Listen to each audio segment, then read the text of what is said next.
Hello and welcome back to Monday Night League, ready for game number 2 where TSM will be facing off against Team Liquid. Now let's take a look at the starting rosters. Selecting blue side, it's going to be Team Liquid. Impact taking to the top, Shernfire once more in jungle, Jensen in mid, Doublelift in bot, accompanied by CoreJJ in support, and your coaches Kane and Dodo. Facing them on the red side, it's TSM, Broken Blade in the top lane, Dardoch jungle, mid, Bjergsen, Kobbe in the bot lane supported by Biofrost with coach Peter Zhang and Lustboy. Now, in day one, going back to the performance of Team Liquid, they, of course, came up a bit short. And we touched on the jungle substitution and how that impacts, but I just want to get your general feel about some of the other characteristics in addition to that may have contributed to their performance. Yeah, so I think a little thing that's getting glossed over a bit is like Doublelift's performance. Him being in an advantageous bot lane matchup and then not really growing a lead is a little concerning for the first week.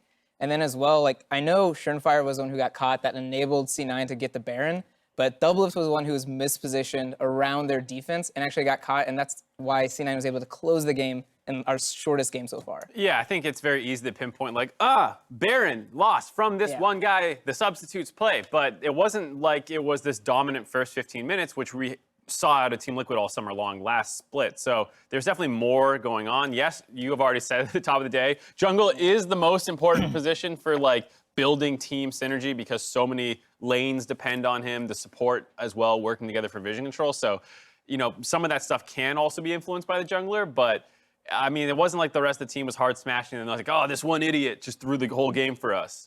It seems like the expectation being that there's only one starting position change for Team Liquid leaves a lot to believe that they're guaranteed to start picking up those wins later. Do you think it is really important for the teams to be making a statement against the roster in these early stages to pick up the wins for themselves? Ooh, I think it's going to be rough. If you can't beat TL in this form where they don't have their full roster and Shernfire came in recently, so it's not like they're practicing with Shernfire for a month or something.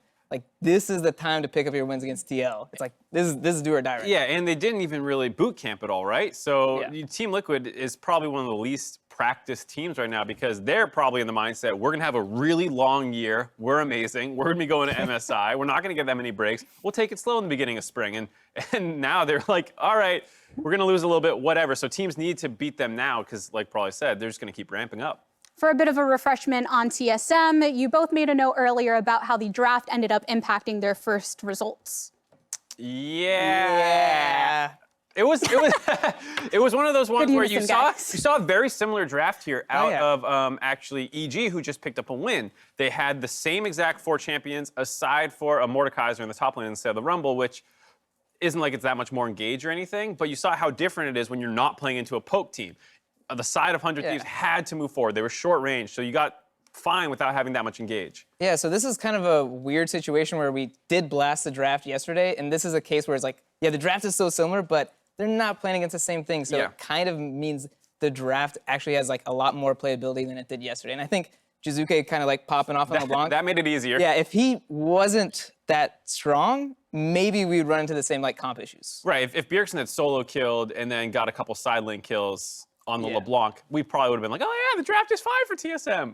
But with, you know, having all the inability to make side lane plays, not getting the solo kills, like the blue buff that they went for, they did not convert what their draft potentially could have done, as well as probably having a tough draft to begin with. Well, an interesting note, if you take away the results of game number 1, you have one team that has some changes coming through, another that's been boot camping since way back in the day of the offseason. But for all of you in the audience, it is not too late to let us know who you think will be the MasterCard player of the week. So tweet who you think was the best performer in week number 1 to @MasterCardNexus. Any thoughts from you on who you think is coming through? I think there's been one candidate that stood out to me, and I saw someone call it correctly on Reddit, and I almost was like, correct, but I didn't want to spoil it. Yeah, I'm not spoiling anything yet. All right, well, I'll let y'all keep your lips locked here over on the desk. But it is going to be time to get into game number 2. TSM, a historic Ornn looking to get back to that championship status, whereas Team Liquid are looking to defend their title for another split once again. So for more on this game, let's send it over to the casters. Thank you very much, Gabby. Here we are. It's TSM, it's Team Liquid. And at the end of the day, when the smoke settles, one of these two teams, which everybody has a lot of expectations for, is starting their first week 0-2. Yeah, and I mean, TL, their Academy squad went 0-2 as well, right? So they're actually facing down 0-4 as an org, which is not where they want to be. But that being said, you know, they don't have as much practice as some of the other squads. They are not playing with their intended starting jungler. That is a big deal. Yeah. So, you know, for them, I think it's not going to be like a confidence shattered deal if they lose. Whereas for TSM, I do think they have been working hard. They have been feeling confident. They have been putting in the time practicing with this squad. This is your time to beat TL, right? You want to be picking up these wins early on when you know TL is not practiced, when you know TL is playing with a jungler who is, let's face it, you know, Shernfire is a good player, but he's not Broxa, right? You know, this is, I think, an important win for TSM, both confidence-wise and, you know, if you want to be finishing up at the top of the standings, you know, looking for those buys, every win counts even early on. Plus, the game that they lost already this week, they were up against Immortals, which is a team that the majority of people rate rather low on the LCS power rankings. So that's the one everybody was saying, oh, well, this is the one that you should win. This should be a good start for you. Now you're up against the team that everyone's like, okay, you got to bite your nails a little bit about that one. So if you can upset the upset that happened and beat the good team after you lose to the bad, people only remember the last thing you did. Recency bias is a very real thing. True. After MSI, people didn't talk about Team Liquid beating the reigning world champs. They talked about 0-3 against G2. Yep. That's all that ever got mentioned. So here you go, TSM. You want a good week one? Nobody's going to care if you lost to Immortals if you beat Team Liquid. It's true. Everyone remembers Captain Flowers, the LCS caster, not Captain Flowers in the cornfields. Yeah, not the guy who wore tank tops and streamed from a bedroom where my equipment was all set up on a Bowflex. Well, that's still the same. There's actually just a bunch of Bowflexes behind the camera here that everything's set up on. But into the game we go. We're into Champion Select. As per usual, it's Akali and Rumble banned away. Lucian, Kiana, Aphelios all going to join that ban list. There's one more that TSM gets to pick. We'll see who it is. So what I'm really interested to kind of follow up on is a little bit of the discussion they had on the analyst desk, right? Where, you know, we just saw EG win with a similar draft that TSM lost with and was kind of criticized for. Does TSM draft more hard engage here, you know, in this game against TL, or do they say, no, we just misplayed. It's nothing to do with the draft. We should have cleaned that one up. We should have been able to close that game out. And I'm really kind of interested to get a little bit of a peek into where their head is at as far as that goes. Well, the Senna will be the final ban this game. So we've seen a lot of her. I mentioned it last game, but we aren't going to see her here again this time. Jarvan locked in first and foremost. TL, they want Shernfire on this champion. Powerful level 3 ganks, solid engages throughout the game. And it's also what he played last time, right? I think when you have a guy who's subbing in, you want to make sure they are comfortable, right? This is the guy who's on the outside, who doesn't have as much time working with the rest of the squad. You know, very little. He's only been here for a handful of days practicing with them. So get comfort for Shernfire, put him in a position where he can succeed, and I think the Jarvan is that. Elise locked in. They're going to go ahead and respond to jungle with jungle. Hovering over Annie there, probably hoping that LS is co-streaming so that they can get some sort of shout out from that one. But we'll see what else TSM wants to go for here in the first rotation. Plenty left up to pick from. We do see a lot of bottom lanes getting picked up here in the first rotation these days. So maybe they'll go for that, maybe not. Yeah, and anytime you're playing blue side top lane and you see an early Elise pick, you're already a little bit nervous about things like the Elise Renekton combo and some of these aggressive top lane types of duos that TSM could be drafting towards. They've grabbed the MF for themselves early on. Senna's already banned out. MF is a very strong laner. It is going to be the response of the Xayah Rakan for Doublelift and CoreJJ, so they are going to have some strong engage on their side, as well as a pretty powerful laning duo. Yep, back-to-back Xayah Rakan games we're getting to see here tonight. I think we just get Tahm Kench again, which does leave me a little bit worried once again for TSM's engage options, right? Somebody get the bench. You know, this is something where, okay, they're going to go a different route. And I like this actually a lot more. So, you know, one of the ways that you can obviously circumvent needing to play so defensively and protecting your AD is by having these kind of really aggressive engage wombo combos. Leona is a really good answer into the Rakan. You can actually stun him out of his dash when he's shielding back to his team now. You can hard engage onto him, lock him down, and set up for the Misfortune ultimate. So there is the potential to actually burst down and punish CoreJJ. And this is going to give TSM way more options if they get into that kind of stalled out mid and late game stages that we saw them in their first game, where Biofrost now can be moving around the map, starting fights, looking for picks. And I think that's something that a lot of TSM fans wanted when they heard Biofrost was going to be back on the squad, because he always was a playmaker for them back in the day. I mean, who needs Tahm Kench to keep you guys safe if the enemy team's dead the entire time because Leona was able to go in? Best defense is a strong offense. Exactly. You cannot die if all your opponents are already dead unless you run it down to wolves. The tower. Unless you run it down to wolves or a turret or something. Or die to a red buff like this is not Dignitas versus Renegades. This is TSM versus Team Liquid, so I'm not expecting we're going to get much of that here these days. As Vladimir and Aatrox are banned out by TSM, powerful solo laner is going to continue to be the target here. Irelia banned out by TL. They do not want Broken Blade on that champion. Let's see what they decide to finish things off with. Could be a Renekton ban, could be a Camille ban. Neither of those would really shock me if you're worried about playing into that kind of top lane 2v2 duo. I do think that there is an opportunity for TL to just go towards something like the Ornn here too. Have Jensen on a reliable carry, grab the Ornn alongside the Rakan. That would be powerful engage, especially when you already have the Jarvan. But they have a lot of options. Mordekai's are still on the table. You can go aggressive here, and I think we will see top lane probably get locked in, and then TSM look to kind of counterpick for mid. So it is going to be a different kind of approach to this. This is not the dominant Elise plus top laner type of combo. This is banning out some of the picks that you were worried about, such as the Vladimir into the GP, and looking to actually play towards the bottom side of the map, where you have the Leona, incredible gank assist for your Elise. You have a GP now who's going to just try to chill under the turret, drop ultimates down on the bottom side. It's a great scaling option, and I think TSM is shoring up a lot of their weaknesses from the previous game through their draft. GP ulti makes Leona ulti so easy to land, which makes the rest of her combo easy to land, which means you're in the entirety of MF's ult. The Wombo combo is just nuts between these champions. You're going to see Jensen on the Orianna here this game. There was a lot of criticism from the fans on him towards his performance in Team Liquid's first game of this split. We'll see if he can step it up here, have one of those Orianna games that we've seen him pop off on in the past. And Impact will be the tank here in the top lane. This is what I was honestly expecting. I think that Ornn is such a strong pick in the current meta. If you're playing a lot of solo queue, this is one of those tanks that you're actually scared of in the early levels. Ornn is someone who can just straight up beat a lot of carries in lane, who does have solo kill potential, especially if you are going to go Spellbook and take the Ignite. That can be pretty dangerous. It is incredible engage. And it's also very difficult sometimes now when you're looking at a comp like this for MF to be able to get a clean ultimate off, right? Because there's no Braum to actually block out an Ornn ulti to actually prevent some of this engage. So that is something that you can use for the long range engage to deny the opportunity for Kobbe to set up for that fully channeled ult. That being said, really good scaling on the side of TSM. The Zilean coming through here for Bjergsen. This is going to be a tremendous amount of wave clear.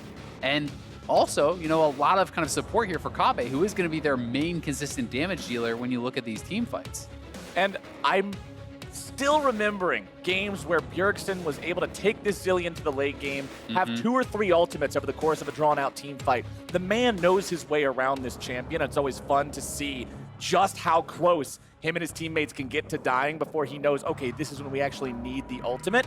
So we'll see how that works up against Jensen's Orianna here. We haven't seen a lot of Zilean recently, so this will be a lot of fun. Yeah, career for Bjergsen on Zilean, 24 games played, 79.2% win rate. That's pretty high. Almost a 10 KDA, 9.9. So he has a damn good Zilean. Jensen, though, he's on his career most played, I do believe, with the Orianna. This is a guy who is really reputed for being able to set up his own shockwaves, for being able to make those individual plays on Orianna. But this is a game where he's not even going to need to, where you have the Rakan, you have the J4, easy ball control and setup with that to engage the fights. And a lot of this, I think, you were right on the money when you're talking about the timing of Zilean ultimates, the timing of cooldowns. That is so critical because there is so much CC between the Rakan, between the J4, as well as this Ornn, that if you mistime your ultimate, if you wait too late, you can be CC'd up. Your teammates can go down in that burst very, very easily. And working on this bottom lane too, both top laners have the ability to call in long-range ultimates. The Gangplank, of course, being global. The junglers, both powerful level 3 gankers. Mid laners on champions that they've played so many times before. This game has all the elements I'm looking at to be a real awesome way to cap off this first week here of LCS Spring 2020. Plus, it's Doublelift and CoreJJ, our most reputable bot lane, the one that everybody just always has on this tier above everyone else, playing Xayah Rakan. This isn't a Tom Kench lane. A lot of people, I am one of those people, it's me, I'm people, does not like Tom Kench. You are people, that's true. He makes everything slow. He pumps the brakes too much. There's not even a gas pedal in his car when You're he's not driving in the Twitch chat spamming on bench with Kench. Yeah, I just take the out of it and put him right back on the bench. Xayah Rakan is so much more fun to see because of the playmaking, because of the opportunity to shine as a bot lane dude. It's that playmaking, right? It's the agency to create things, to make things happen, where I think you see the truly great players shine, right? And that is why we've seen CoreJJ as an MVP, as a guy who can make things happen for the team, who can be that primary engage and can be such an electric player. So this is very, very exciting. And I've got to say, it's going to be really fun to watch this 2v2 on the bottom side. Doublelift is a guy who is incredibly confident, right? And when people were asking him about who he thought the top bot lanes were actually in the league, he pointed to Ven, he pointed to Kodisan. I have not heard him mention Kobbe whatsoever. So this is something where I think if you're Kobbe and you're coming into this league, you want to prove that you are going to be competing at the very top. And the best way to do that, take down Doublelift and CoreJJ. You gotta be, if you want to be the best, you got to beat the best. And what better test than these two guys right here, bottom side. Double MVP bot lane.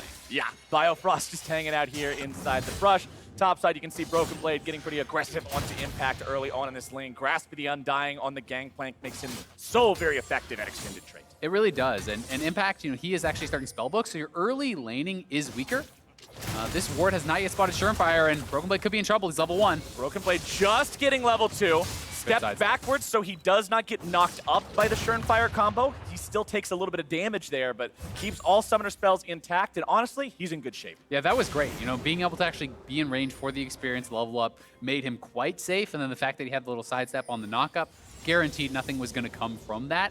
And now it's Dardoch's turn down here on the bottom side. Here they go. There it is. Doublelift going to be the one who gets jumped on Kobbe, putting down some damage. Doublelift's going to be ignited. Seeing if they can bring Dardoch in here to finish it off. The CC is down and Doublelift is gone. First blood, TSM. Biofrost just having a great engage there, despite the fact that Doublelift actually flashed. It seemed like the Zenith Blade had already connected, so he was able to actually follow after him, and heal plus Guardian, not enough to keep him safe there. I'm gonna watch this one more time. We'll see, was the flash right, just a little bit too late, I think. Yeah, so flash Zenith Blade. He does get the flash to respond, but once that Zenith Blade has connected, he will follow you through that summoner. And as soon as that happened, that was really gonna be it. Biofrost held onto his stun until Dardoch is in range, maximizing the damage there. Kobbe dropping the heal for the speed up to be able to get in range too, and it's a repeat gank. Dardoch's right back down here, but a TP is going to be coming in. It's going to be a bloodbath. Kobbe is going to be taking low. Doublelift as well. Doublelift is gone. CoreJJ, half HP. Team Liquid looking to find some sort of return fire here. Dardoch, very nicely timed on the rappel. Has to be careful though. Looking to smite the crab, flashing away, staying alive. And TSM, 2 kills. Doublelift, 2 deaths. I mean, if you're on the Dardoch hype train, this is what you have signed up for. This is what you want to see. The aggressive, dominant early jungler is what TSM have been wanting, and they are getting that. 2 early kills down on that bottom side before his first base. That is incredible to see. And this one was even more costly for TL, as Doublelift expended his teleport to get back to lane, and then out of the brush, here's Biofrost. Coming from behind you is Dardoch, who had just had great pathing to actually sneak around outside of vision, caught them completely by surprise. So even with the impact teleport, there's actually nothing to really help out there. And I've got to throw a little bit of criticism Impact's way, who could have actually teleported to that river ward and maybe made a bigger impact, because he was a little bit late to actually join that play as a result of the TP placement. But Broken Blade, soaking up the experience, soaking up that CS on the top side. It's level 5 to level 3 in the top lane, as Impact does just ding 4, but that's a significant lane advantage, and he has TP, so he's sitting pretty. Shernfire going to be looking for this top lane here yet again. Flash followed by flash, but Shernfire will not manage to get the follow knock up there. So that means Broken Blade again just walks away. Yeah, that was the attempted flag and drag, trying to redirect the knockup with the flash once Broken Blade had done that. But not quite on target, not able to knock him up. And like I said, Broken Blade had TP advantage because he didn't have to go down to that bottom side. So he's going to TP right back in. He's now being protected by Dardoch. He has the Sheen. So Impact in a little bit of trouble here. You know, he's going to be at a pretty significant lane disadvantage. Dardoch also having the Dark Seal in inventory with a 2-0 start. He's feeling confident. He's saying, all right, let's get some more stacks. Let's get some free AP. That item becomes incredibly cost efficient. If you manage to get stacks on it, it's worth a lot more money than the 350 you pay for it. So he's counting on continuing to snowball this early lead here. Shernfire just continuing to farm up now, has only invested into the top side so far, did manage to get a summoner spell, but nothing more. And that's why TSM is up to a 1,000 gold lead here early on on mid lane. The farm is even. Bottom side, the farm's pretty much even. You can see 3 Dorian's Blades on Kobbe for this misfortune. Yeah. Something that sort of became popular here again within the recent months. 80 carries stacking a few of those. Makes you very powerful. Yeah, it makes you very powerful in lane. You know, it is kind of the MF Classic. This is one of the champions that people love this build most on. It's not just about, you know, the added damage. It's about how damn tanky you get, because there's a lot of health when you start stacking up these orange blades, and it becomes, you know, very difficult to actually just hard engage and burst down MF, even though she doesn't have a move block that's going to dash out of there or anything.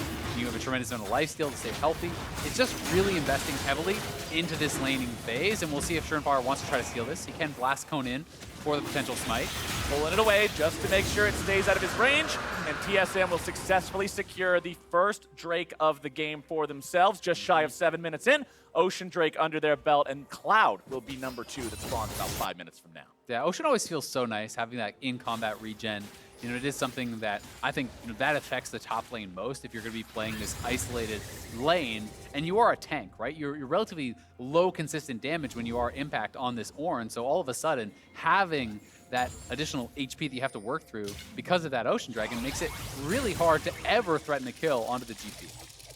Bjergsen will just keep farming up here in the mid lane on the Zilean, not looking to get too violent with his lane opponent early on. Happy to just let this one scale towards the late game when he'll have the ability to keep everyone revived constantly. The ultimate on Zilean, such a dangerously low cooldown later on in the game, especially if they do manage to get the Cloud Drake here that spawns next. Yeah. That only is going to make it more of a nightmare for Team Liquid to find these picks. And you've got to know TSM is going to have the TP advantage, right? They have that TP in their mid lane. Yes, Doublelift can have a TP to answer a side lane, but you don't want your AD carry just sitting in the side lane, you know, farming it out against the Zilean. Whereas Jensen had to take the cleanse because he's up against the Elise, and if you do not take cleanse, it's such an easy setup for Zilean. You slow him down, double bomb into Cocoon, you're probably just dead. So Jensen feeling he needed that phase rush cleanse is going to be down teleport as a result.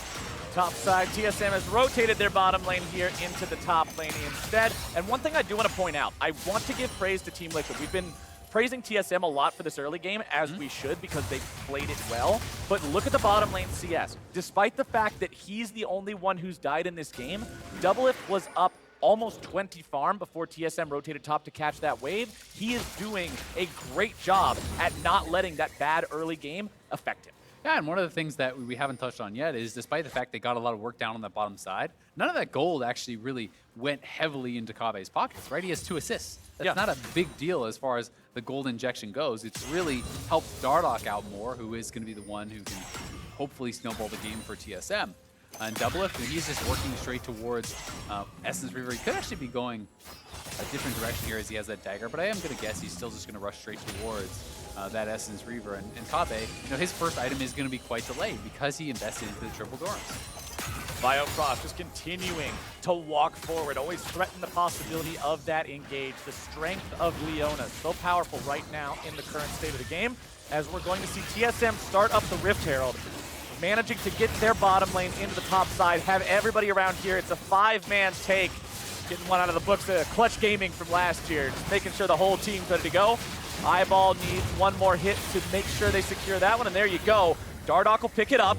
CoreJJ looking for the opportunity here. It's Impact looking to find the ulti. Dardoch has already flashed away. CoreJJ can't get in range in time. Bjergsen tossing a couple bombs over the wall. Bjergsen just decides, all right, we're not going to risk anything here. Flashes over the wall to get out of the pit.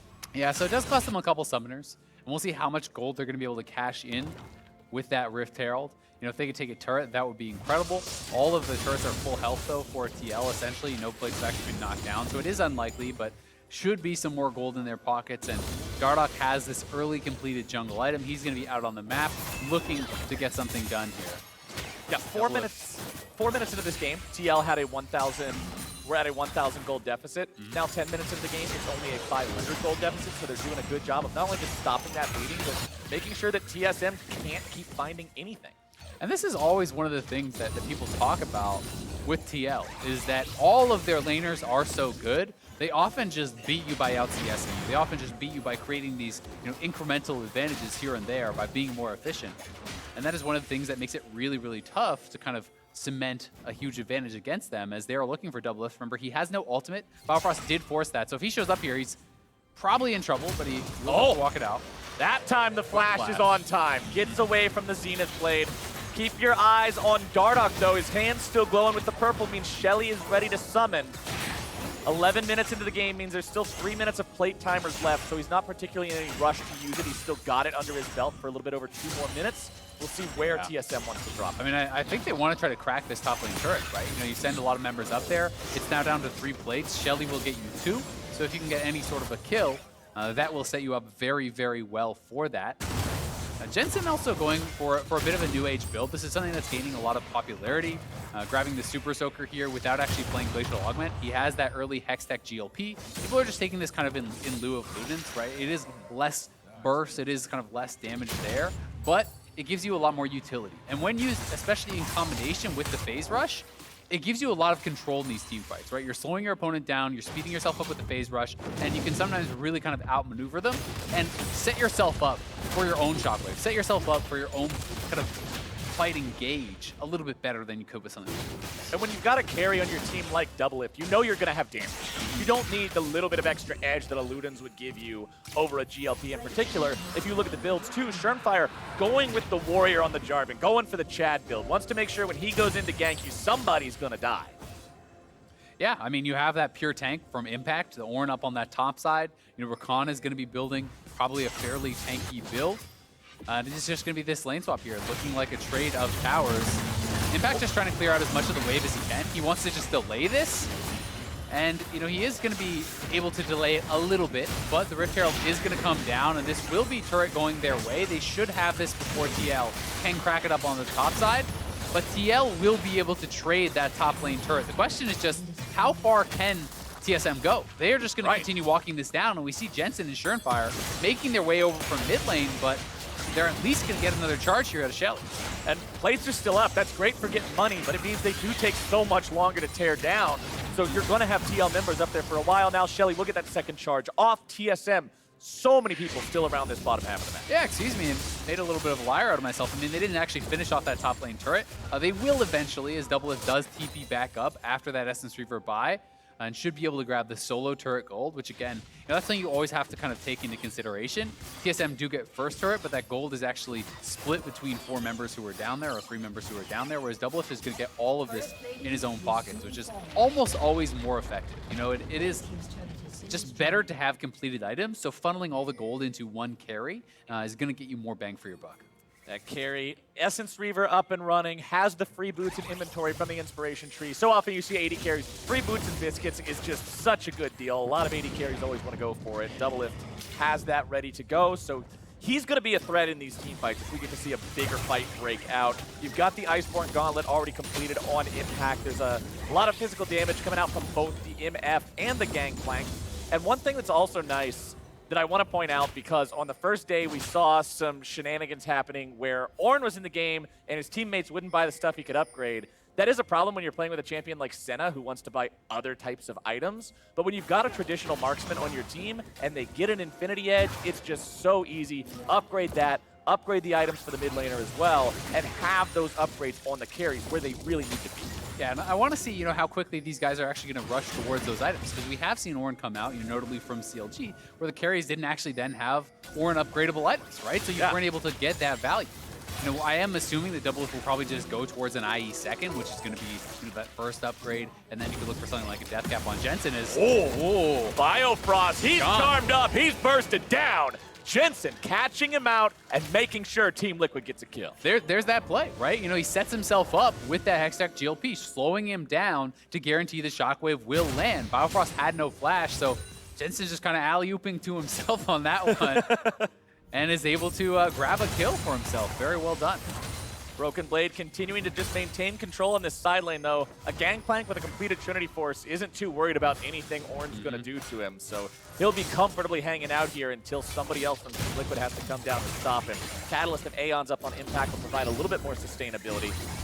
Jensen will just continue shoving up mid lane here as well. Next Drake is spawning in 90 seconds. We are at the point of the game now where the Rift has been burned away by the Infernal Dragon, so that means those are all we're going to see from here on out. Both teams would love to grab that soul, but it is TSM who are already 2 of those 4 on the way. Yep, and TL probably going to have to make their stand at the next one, right? And we talked about that in the previous game. That is generally the mark at which teams are no longer comfortable seeding those dragons, because if you let your opponents get the 3, one pick, one miss smite, one anything really, and they have soul for the rest of the game, right? And a lot of people feel that is generally lights out. So I am expecting TL to try to farm it out, try to get as prepared as possible, and look to reset in the next 15-20 seconds to try to go for that. You know, they do have the opportunity to try to trade for a Herald or try to take Herald first, but then you risk being late to that dragon fight, and that could be very dangerous. And with the dragon coming up soon, with Herald being alive on the map, always important to do stopwatch check. Both supports have it, and Dardoch has it. So there is some aggro drop potential in these fights if you initiate onto the wrong person. Remember, if you're TL, you've also got to be extra respectful because of the fact that Bjergsen can always punish going too hard after one guy and not having sufficient follow-up for when the ulti is used. So that's one thing I'll be keeping track of a lot during this game. Break in 20 seconds. I mean, positioning for Kobbe is so incredibly important, right? You know, we really have to see him step up and play well, because if you misposition it at all, you are going to get engaged on by the Rakan, by the Ornn, and they kind of need to get a lot of damage from him out in the fight. They need him to have a really nice channeled MF ulti, which requires great positioning. Impact gets himself CC'd, but yes, buffers the dash away so well. Bjergsen's going to be caught out there only by the GLP. CoreJJ can't get in there with the quickness. Bjergsen doesn't even have to use the ulti. And with Rakan ult being such a powerful teamfight tool, TL is hesitant to take this fight and seem to be willing to concede it. Yeah, they're just going to give it up. I think they don't think that they can win a fight without that Rakan engaged, and they very well may be right. So they kind of took their swing. It was at Bjergsen. Bjergsen just sped out of there. So now TL is going to try to trade for a Rift Herald. That is where they are setting up, but I don't think they can really do this either, and they may be getting caught out. Oh, Solar Flare finding its way onto a couple of people. Only going to grab the slow, though. Re-engage with the counterattack. There's your stasis for Biofrost. Looking to buy a little bit more time.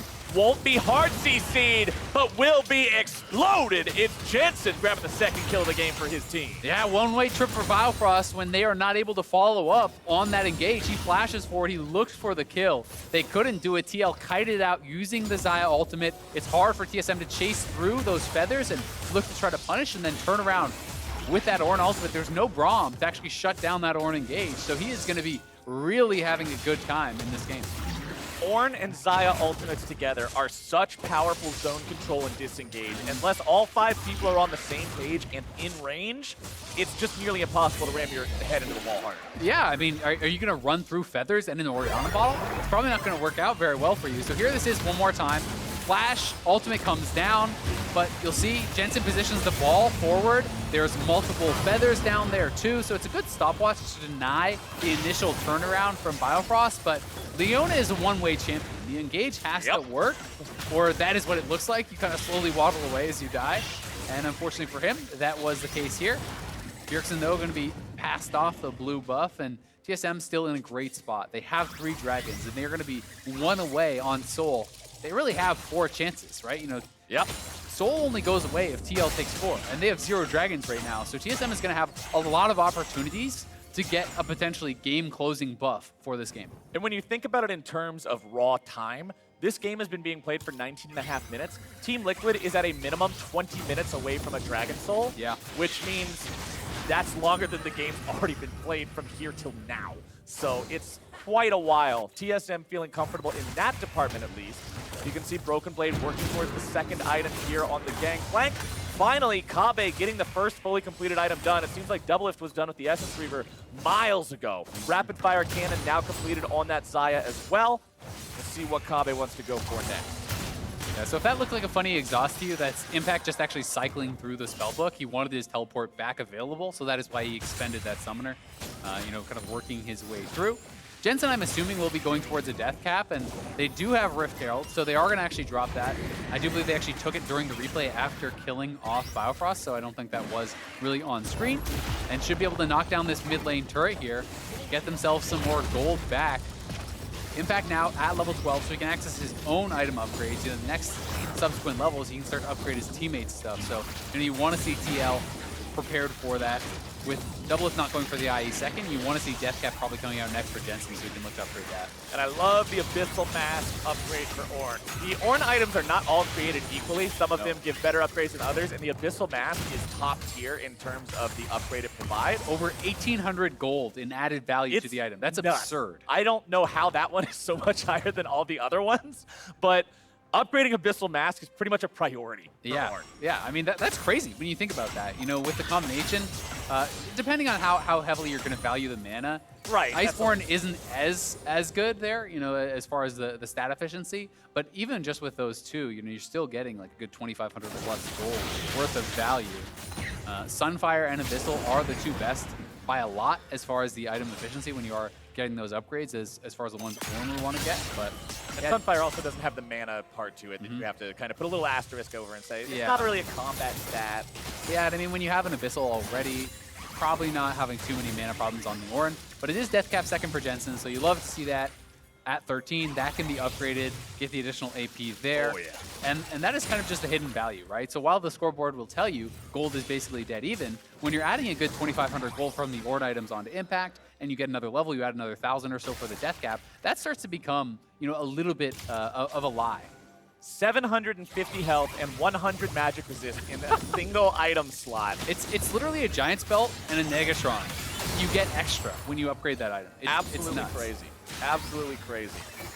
But that's a really good sign here for Team Liquid, who are ready to fight for another Drake. Biofrost going to lose a little bit of HP, but not too worried here just yet. TSM are 200 gold ahead of their opponents and would love to get a 22-minute Infernal Soul right here. And basically every single summoner is available. Biofrost missing Flash, but everyone else has everything ready to go. This is going to be an explosive fight. There it comes. The Ornn horn is sounded. Broken Blade going to be the target there at the start. Dardoch going into the repel. Bjergsen throwing down some bombs, keeping Team Liquid at bay, and the Infernal Drake is started up. This could be a moment where Shernfire has to be a hero here for his team. TSM with control over the Drake for now. Gangplank ultimate going to be used, zoning everybody away. Biofrost going to be zoning too. Dardoch has to split away from the Drake. It's going to be taken very, very low. Bjergsen's going to be shut down. Team Liquid able to find themselves a fight here so far. Dardoch getting out of the way with the repel, seeing if there's anything else he's able to do. Kobbe is able to burst him low. Shernfire's going to be taken very low, not quite able to grab it, but Team Liquid, thanks to Jensen, will get that Drake. Still 4 alive on the side of TSM. They have only lost their mid laner. Kobbe's thrown up into the air. CoreJJ says Bjerg won't die alone as Biofrost and Broken Blade try to disengage. It's a 2 for 2, and critically, it's Team Liquid who prevent the soul. That was so close. Shernfire had to smite for health. He was gonna actually die there, and he wasn't, you know, able to actually save his smite to secure this. So TSM decided to try to rush this down, but the patience actually gets, you know, reset. The dragon leashes, and you see CoreJJ up engaging from the top side of your screen. Kobbe gets a very good ultimate off, and we see that Doublelift gets absolutely burst down by Kobbe plus Broken Blade. Then the shockwave coming through, nice repel from Dardoch. A lot of that damage is being avoided, but here's this critical part of the fight. Kobbe actually flashes forward to try to burst down Shernfire and secure them the dragon. He smites for health, but Jensen has just enough damage to actually finish it off before Dardoch can come through and smite that. So that was incredibly close. And had it been managed just a tiny little bit better, maybe the dragon doesn't reset and they can finish. Maybe, you know, they're able to actually have Dardoch in position to finish that off with a smite. But the narrowest of margins, getting TL that dragon and keeping the soul out of TSM's hands. And before I hear some Bronze 2 analysis from the Twitch chat, I want to point out that Bjergsen didn't forget to use his ult there. Bjergsen was chain CC'd, exactly as you mentioned earlier on in the game, from 100 to 0. There was never the opportunity to press R. You could be pressing it the entire time, it's not going off. And that was what enabled them to just take control of that fight enough to wrest control of that Drake away. And it's such a big engage from CoreJJ, right? He was able to actually find that angle from the top side of the fight. Broken Blade had already used his ulti to try to zone out Jensen and Doublelift. And to be fair to TSM, they had a great first punch of their own, taking down Doublelift almost immediately. Yeah. But Jensen was able to avoid so much of the damage and was so big throughout that fight. You know, he is now sitting 4-0 with the upgraded death cap. You know, he is very far ahead of the curve, a couple thousand gold ahead of Bjergsen, his lane opponent, and you know, he's going to have a mighty amount of AP with that Rabadon's Death Crown. So the Death Crown itself gives 175. Dardoch's in a really bad spot right now. He'll look to repel away, but in the time it takes the shockwave to animate, Doublelift blows him up. And Team Liquid are now in a spot where they're wanting to push down the mid lane. We'll see if TSM can manage to defend this tier 2. The Demolish not able to be procced there, as Team Liquid will hang back here a little bit further, but it was a nice pick from TL. Yeah, it really was. And Broken Blade quietly also getting very, very strong here. You know, he is going for this really powerful late game build, working towards what is very likely the IE as his third item, and he's already on 40% CDR. It's a very AD heavy build, which can allow you to take over a fight with one really good barrel, right? And we saw just how much damage he actually got down on Jensen in that mid lane, you know, with one barrel himself there. So there are lots of ways for TSM to come in back into this and win the subsequent fights. You land one big barrel chain with Biofrost having an ultimate layered on top of that, GP ult gets dropped, that person could just be dead. And the Leona engage itself becomes much more dangerous as you get a lot of AP onto the Zilean, because that can be a Leona diving in with that bomb on top of her head that is going to deal, you know, 400 plus damage to your opponents. That, plus the sunlight also that you're going to be getting from it, from the fact that her Eclipse is going to pop off, her Aftershock's going to be popping off, MF ult all over the place. Big team fight potential here from both of these sides. And with this game still being within 2,000 gold, this is exactly what I was hoping for from TL versus TSM. This is what I wanted to see. Drake in 1 minute. I feel like the Drakes, even though there's only a 1 minute difference from what they are between what they were, 5 and 6, it just feels so much more frequent. And for TL, that's stressful because every single one of these you cannot afford to give away. Yeah, I also got to say there's got to be a little bit of stress being induced on the TSM side here too, because they put a lot of time into the early game and securing these dragons and done such a great job of that. That last one is going to be, you know, riding on you a little bit, feeling you probably got a little bit unlucky to not actually get it, that it goes over to, you know, an Orianna queue or whatever. So yeah. TSM really going to be wanting to secure this next dragon because the scaling is very, very strong on TL. Their engage is incredibly reliable, and you know the Ornn upgrades are all coming through, right? You see all of these Ornn upgrades across the table now. Golden Edge is there, the Rabadon's Death Crown, the Black Cleaver is ready to be upgraded on the next level too. So TL is becoming very, very strong. Broken Blade will try to continue to have a little bit of poke here with those barrels. TL are the ones with control over the bottom side of the river. They'll be the ones to rotate down there first. Impact going to be taking some damage. Biofrost going in on him, but it's Bio who's now going to be mindful of where his health bar lies. He's taken down to about 1/3. Broken Blade. That's a pretty important chunk going through. Biofrost flashing away from the second part of the Ornn ulti, and with that, TL wins the fight hard enough to take the Drake. Yeah, it's going to be their dragon. Biofrost has to flash out, which means his effectiveness in the next fight is going to be a lot lower. You know, Broken Blade got very low there too. It wasn't engaged, you know, that kind of was a lot of the damage going into Impact, and Impact got relatively low, but this guy is very, very tanky on the Ornn at this point in the game, working towards what looks like a Warmog, so he can just walk forward, soak up a lot of the poke, and just kind of shrug it off. And when we were talking earlier about the Ornn item efficiency, the average bonus of an Ornn item is around 1,000 gold. So when you look at the fact that this game is 2,500 apart, but then you look at the fact that you've got 1, 2, 3, 4, 5 items, that's 5,000 more gold. It feels more like a 7,000 gold deficit for TSM, and that's why these fights look like that one just did. Yeah, it is very scary, right? Because the individual dragons are worth so much less than they used to be. You know, previously, you got 10% AD AP. Oh, Dardoch. He repels up in time to avoid the knockup. We'll look at Core on the side. CoreJJ looking for the opportunity to go for the quickness here. Fires off that vision plant. The Scryer will see where TSM is escaping to. Team Liquid, they took some damage to their own health bars, so they don't want to chase this down super hard. But TSM, got to be careful. They just want mid lane control. So that is why we have Jensen and CoreJJ standing in between their opponents, and Doublelift is charging down mid lane. So TSM are going to lose their 2-2 mid, maybe even more. That's why we're seeing a teleport back to the base here, as Bjergsen wanted to try to defend, even more damage going their way. But you know, to step back to that Infernal point really quickly, in last season it was 10% AD AP for one Infernal. Now it's 4, right? So the individual dragons aren't doing much for TSM unless they actually complete that 4 dragon soul and grab themselves the Infernal buff, which is really, really powerful. But until they get that, well, it doesn't really mean that much.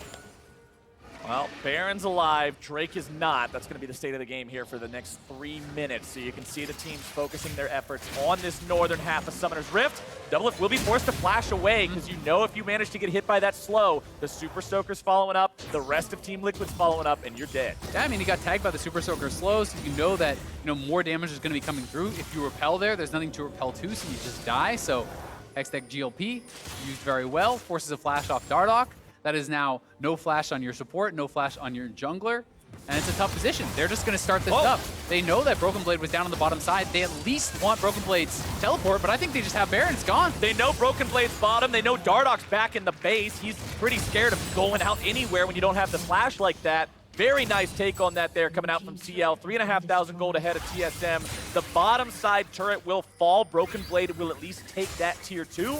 But TSM now have to deal with a TL that's wearing purple. Yeah, the gold lead is going to extend, and bad news gets worse when you realize the Baron buff should still be active right when the dragon spawns. So if a fight were to break out right around that, or even the posturing for vision for this next Infernal, that gets dangerous, right? And while one Infernal isn't the biggest of deals, it's only that 4% ADAB, if TL grabs a third, they're now getting a lot of bonus damage. And you can see Broken Blade stacking cloaks. So you got cloak on cloak on cloak. He's sitting at 100% crit. So this is why it was nerfed. This is cross your fingers for the barrel on the carries, right? You're hoping to land a big crit there, drop the ultimate for the true damage in that center with the upgrade from your Galleons and be able to have enough damage to just knock someone out of a fight and win a fight off that. And we'll see if Broken Blade can pull it off. They're going to need something like that. The game has felt like it's just slowly but steadily creeping more into Team Liquid's favor as we've moved on. Dardoch did sell the Dark Seal, was not able to snowball the game any further after those good first kills that he got on the bottom lane. And TL will now push up into the bottom side. They'll take down that next tier 2 turret. Only one left standing for the side of TSM, and that's in top lane. 64 seconds until Infernal spawn. TL has just played such a stable game, right? Dardoch had 2 kills at what? 4 minutes, 5 minutes, something like that. Has not been able to actually, get anything more with this. And now you have this Warmog's Ornn just going to be chilling here, buffing up these minions. You can hit him as much as you want. If you can't kill him off, he's just going to heal right back up, and he's got 4,000 health, so good luck. There's your barrel, by the way. That was one barrel hitting Doublelift with the cloak build, making sure that he's very respectful of the damage coming out from TSM. Yeah, I mean, that's the combo, because you have that bonus damage on the center of your ultimate with that true damage. With Death's Daughter, I do believe that upgrade is called. And if you actually land the barrel, you drop the ult right on their head, that is most of someone's health, right? So any follow-up on top of that can just be a kill, and that's what Broken Blade is looking for, because he feels these fights going more and more in TL's favor, and they know they need an X Factor. They need a great engage from Biofrost or an incredible ultimate from Kobbe. It's got to be something, and someone from TSM needs to step up and make it happen, or this is going to be TL's game. Kobbe just now hitting 3 big completed items. Doublelift sitting on 4.5 of those as the Drake falls for Team Liquid. And what was a 3-0 Drake game has now put both teams at soul point. Yeah. TSM now feeling the same pressure that you've got to get the next one. And you'd way rather have 3 Infernals late into the game, right? It's just more effective when you have this much flat AD and AP. That triple Infernal is incredibly valuable, and TL gonna walk it in, get an uncontested inhibitor here. They can head right down towards bot lane. The Baron buff has expired, thankfully for TSM, as they should be able to wave through this no problem. And the question for TSM now becomes, how much are you willing to give up? Where do you draw the line? Where do you fight? Because TL just showed they can walk into the base and take something in 5 seconds. Yeah, and I think you really cannot afford to give up much more than they have, right? Losing 1 inhibitor is okay. That was to the Baron buff. They know that's now expired, so they have confidence in their wave clear, but this is going to be the Ornn also zone him off the turret. Impact starting it up. Biofrost thrown up into the air, but he's the only one. CoreJJ half HP. Jensen going to be walking out now as well. Broken Blade looking to find those barrels. Nice sidestep coming out from Team Liquid. CoreJJ below half, looking to find some sort of damage. Doublelift goes after Kobbe, manages to scare him back, and they get the ulti out of Bjergsen. Yeah, they get both summoners off Kobbe and the Zilean ultimate there. That is huge for TL as Doublelift step forward, forcing those major cooldowns. I think TL are just going to go for the throw here, going to look for this second inhibitor, as they know those key cooldowns are missing. Impact getting a knock-up onto Bjergsen.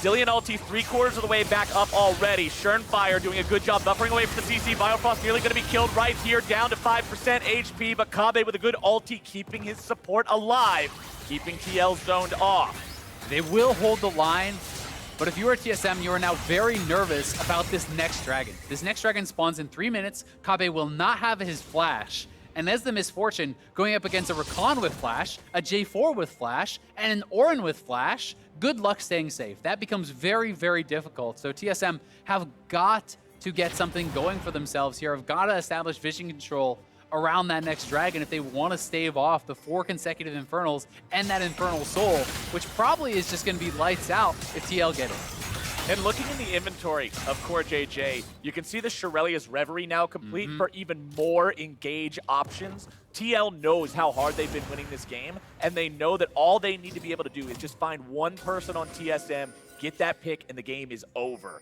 That could help enable that. We'll see if that ends up making a big difference here. As we are 2 minutes away from Infernal, we are 45 seconds away from Baron. TSM still contending with 1 inhibitor down there in the mid lane. They need that wombo combo. They need Leona CC into an MF ult, into a big broken barrel, onto one of these carries, but it's just so hard to find. It is really, really hard. And on the other side, there's such super powerful carries with Jensen and Doublelift that one misstep and you're just dead. Jensen has nearly 800 AP at this point. You know, with double large rod items plus the triple Infernal, he is insanely strong. And one of the weaknesses of this cloak stacking build for Broken Blade, granted you can't do this build anymore because they're only 20% now anyway, but your item slots become a resource. Yep. Despite the fact that Broken Blade has 2,000 gold in inventory, if you don't have enough to just upgrade straight into the Infinity Edge or one of your other items, you can't use the gold. Yep, yeah, exactly. I mean, it's an 800 gold cloak, and you need 3,400 for that Infinity Edge, right? So until he has the additional 2,600 gold, you're just going to be chilling on that. And he is getting close to it, to his credit. He's at 2,400, but TL not going to wait. They are on the Baron. Close only counts in horseshoes and hand grenades, and Baron is spawned right now. TL will be scared away from it by the Gangplank ulti. Impact trying to zone the rest of TSM away. Here comes the Ornn Horn! Biofrost caught out. Damage continuing to pour through. Flash over the wall will keep the TSM support alive. But with him at such low HP, you have to wonder, can TSM stop it twice? Yeah, I mean, I think that TSM are just saying we can't fight before IE. So Broken Blade stayed in the side lane to farm up the IE gold. He dropped the ultimate though, and now there's no flash on Biofrost, so it's up to Dardoch. CoreJJ zoning everybody away. It's actually Doublelift who secures the Baron. Shernfire's nearly going to be killed. TSM looking at this. Maybe this is your opportunity. CoreJJ could be in a bad spot. Bjergsen looking to run away. Going to be taken very low. Make it rain coming down. Not going to find a slow onto anyone. Broken Blade continuing to walk out of this one. Infernal Drake critically. 20 seconds still left before it spawns. It gives these teams some time to reset, but Doublelift is already on his way to the bottom river, to the Scuttle Crab, to get ready and set up shop. Yeah, that's the problem. TL are going to be the first ones there, so again, TSM is going to be having to face check into them with no flash on Biofrost. There's no one on TSM who can safely walk forward into these brushes, so it's all coming down to this. I think whoever wins this fight is going to have a stranglehold on the game. This is Armageddon for these two teams, and Biofrost is not long for the world. He is gone. Impact barely going to be kept alive there. Shernfire also looking to walk away. Dardoch, just a sliver of HP remaining. Impact's got the CC. Team Liquid's got the fight. Broken Blade with a nice flash away, but Doublelift goes on a killing spree. He'll get Bjergsen. Jensen grabs Dardoch, and with 4 dead on TSM, that has got to be the fight that wins TL this game. Yeah, that's going to do it. They're not even going to grab the soul. They're just running it down mid lane with the Baron buff, knock down this inhib, and look for the end. Broken Blade is either going to be the greatest 1v4 Gangplank we've seen in years, or this is a Team Liquid win right here. Shernfire on the front line, the rest of the team right behind him. Broken Blade and Biofrost, nothing they can do, and Team Liquid will get that win. Slow and steady was the key here for TL today. TSM had a great early game, got 3 early dragons, was able to get multiple kills down on that bottom side, but they could never get more. They could never extend the advantage, and TL always felt like, you know, they were kind of better prepared around those later dragon fights, but you've got to think, if you're TSM, you've got to be so frustrated with that early Infernal Dragon that actually got taken by Jensen. You know, that was the one where it was really close between the two teams, and it felt like TSM could have maybe got that, after that, it felt like it was all TL. They never even got close to those dragons. TL was completely dominating past that point. And when you look at TSM historically, as an organization since the beginning of LCS, they're a team that was frequently in the same spot like what we saw TL, where even if they had their opponents get off to a good start against them, they would just say, it's okay, we can outscale, we're the better team. Fast forward to now, they need to do more. They need to continue snowballing these advantages and finding more in the mid game that we saw them not be able to do. And when you have Team Liquid playing the way that they did, utilizing Xayah and Ornn and just making it so, hey, if we don't want this fight, this fight's not happening, that's a good place to be in. Yeah, but, you know, it's tough, right? Because both teams had good scaling. Both teams had reasons to think that they could be confident in the later stages. But, you know, TL showcasing why they are 4 times in a row the LCS champions, right? This team is so damn hard to beat in the late game. If you get them there with a decent chance in the game, they almost always win, right? You know, they're so good at setting up around objectives. They're so good at actually navigating these team fights. And we saw, you know, TSM go for a more aggressive look than what they had last time with some more engage from the Leona, but almost every time TL was able to effectively disengage, utilize zone control, the Ornn ultimate, the Xayah feathers, the Orianna ball, as well as the X-Deck GLP to slow people down. They absorb the engage, they re-engage, they kill off the Leona, and then TSM is like, well, what do you do now? Yeah, and I was mentioning early on in the game how it was fun to see Jensen and Orianna because yesterday we got to see sort of fans talking some trash. Oh, Jensen's not playing as good as we were expecting. I want to see more out of Jensen. Well, he popped off. He was incredible. He was constantly slowing everybody down, keeping everyone zoned away. The ball was finding people. It was Jensen's Orianna that was just this cannon that TSM had no answer for. Yeah, I mean, he was ridiculously strong. I've also got to give some credit to Shernfire, you know, being able to step in with the team here and perform what was, you know, a solid game against one of the best teams in the league. Well, for more on that win, Pastry is now standing by for an interview with Team Liquid's mid and jungle duo. Thank you very much. I am, in fact, here with Shernfire and Jensen. Quite the game. And Shern, you told me right before we went on that was actually more intense than your first day on the LCS. What made this game so different for you? I think just versing players that I've always respected just made it way more like surreal for me. I had to like keep myself in check a lot. So yeah, definitely. And in general, it's quite an interesting situation. Jensen, I know you went off to Europe to play with Broxah, and then Shern comes along and you have a very limited amount of time to integrate a new jungler. What was that process like for you? I mean, it was fine. Like, working with Shern has been fine. He's already played competitive before, so I think he already has a good idea on how to, you know, play jungle and play pro play in general. So it was okay. I mean, I wouldn't say easy to transition into, but I mean, he's a good player, so it worked out well. What about you, Shern? Did you feel like was it tough trying to, you know, get in practice and get in the mindset of playing in just a couple of days? I think it's more psychological. Like, I've always looked up to everyone on the team. Like, I respect all the players on my team a lot, and I had to be a player first, not a fan. So I think that transition's helped me a lot. And then as far as your future plans go, do you have anything, obviously playing in TL Academy, once your stint on the LCS is over, is your goal to reach the LCS again? Well, it's to play with this guy. That's the goal. Do you enjoy playing with Shern? It's been a pleasure so far. All right, certainly looking good on the Rift as well. Thank you very much, and congratulations on the win today. We're going to throw it off now for the Bud Light Breakdown. Thank you so much, Pastry. Welcome to the Bud Light Breakdown, where we look to close out our week of the LCS. So let's see how things ended up shaking out. In the top spots, we have Cloud9, Dignitas, and FlyQuest ending with 2-0. And in last after 2 games are the Stocks, TSM, CLG, and Golden Guardians, who will need to wait till next week to get their first whopping win.